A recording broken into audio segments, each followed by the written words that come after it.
काले ठंडे जंगल की सर्द रात थी। आसमान पर घने बादल छाए हुए थे और चांद की एक किरण भी जमीन पर नहीं पड़ रही थी।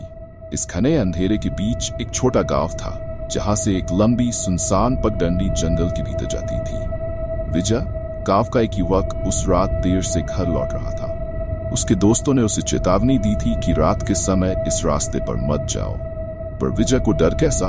उसने इसे बस एक पुरानी लोक कथा समझा और ठान लिया कि वह इसी पगडंडी से होकर घर जाएगा। जैसे ही उसने जंगल में कदम रखा, उसे चारों ओर से अजीब सी आवाजें आने लगी।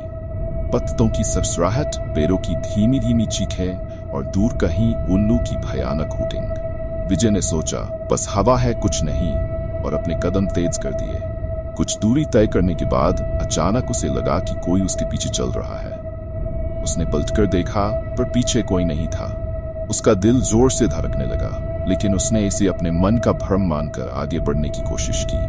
थोड़ी ही देर में उसके कानों में एक धीमी, रूह कंपा देने वाली हंसी गूंजने लगी।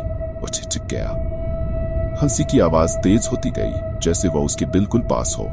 विजय ने एक बार फिर पलटकर देखा। इस बार वहां एक छाया खड़ी थी, काले वस्त्रों में लिपटी, चेहरे पर अंधकार की घनी परत, लेकिन उसकी आंखें एकदम लाल और खून से लथपथ दिखाई दे रही थीं। विजय की सांसें अटक गई। वह भागने की कोशिश करने लगा, पर उसके पैर जैसे जमीन से चिपक गए थे। वह छाया धीरे धीरे उसकी ओर बढ़ने लगी। उसके कदमों से जैसे जमीन हिलने लगी हो और हवा में अजीब सी सर्दी फैल गई। विजय ने चिल्लाने की कोशिश की, पर उसकी आवाज गले में ही घुट गई। छाया ने विजय के पास आकर धीमी पर भयावह आवाज में कहा, तुम्हें चेतावनी दी थी, इस पगडंडी से मत जाओ, अब तुम वापस नहीं लौट सकते। अचानक वह छाया विजय के सामने से गायब हो गई।